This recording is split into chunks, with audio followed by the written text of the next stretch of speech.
What is for dinner? Sammy always worried about his wife Dolly. They were married for almost 15 years. While Dolly was a village girl, Sammy was raised in a city. Although they had a lot of cultural differences in life, Dolly managed everything to perfection. The latest worry about Dolly was that she was losing her hearing.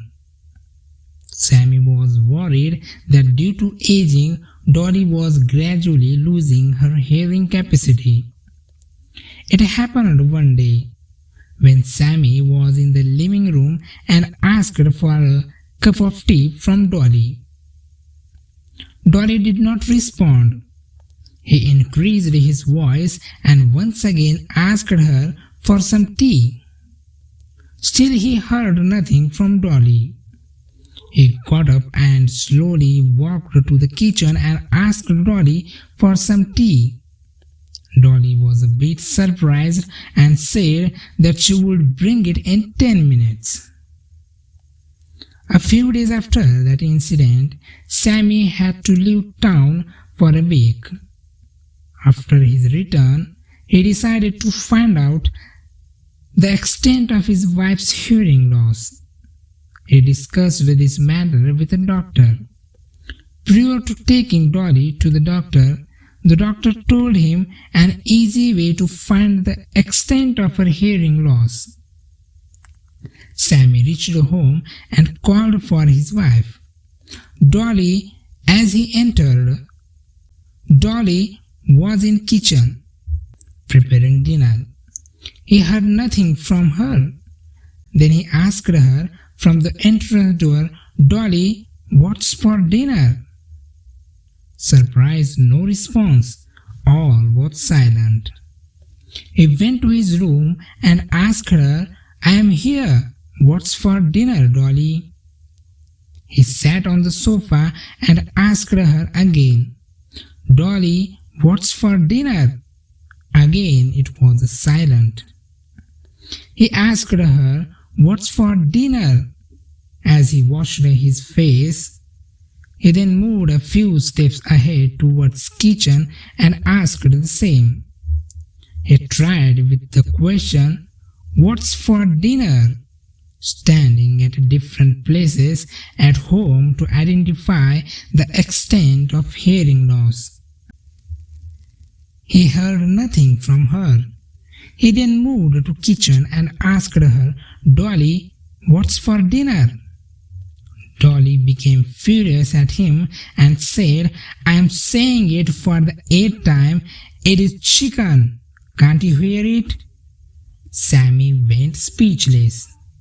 Sammy realized that one should not get into conclusions or blame others without knowing the truth. A wicked man and a kind bear. A middle-aged man was wandering in the forest and lost his way back to his group. He was on a tour with his friends.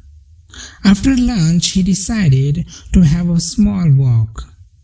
His friends had warned him not to go deep into the jungle as he might lose his way. However, he never cared to hear the advice of his friends. The forest was so beautiful and dense. In spite of warnings, he got lost in the forest. When he turned back after a few minutes, he could see nothing but dense trees without showing the way. He was tense and tried to walk back. He couldn't find the way back. Suddenly, he heard a mild, roaring voice.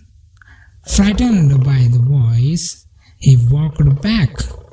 The roar now sounded closer to him.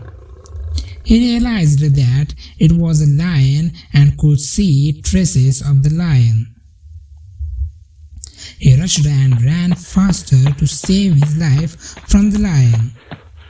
He saw the lion approaching him.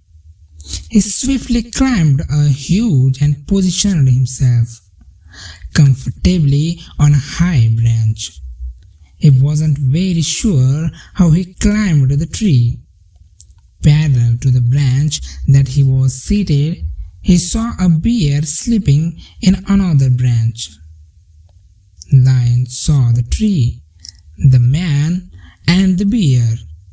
He asked the bear to push the man down, as he was hungry.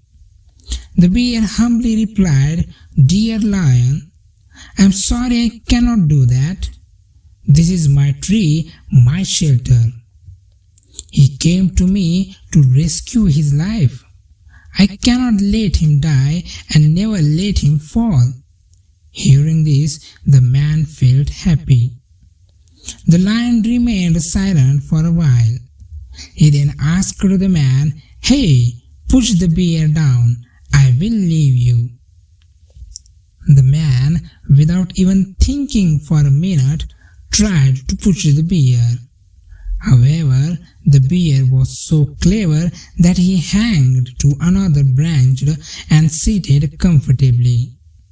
The lion laughed at them and left the place. How wicked was the man! Shame on him! The bear, in fact, saved his life from the ferocious lion, and yet he tried to push him down.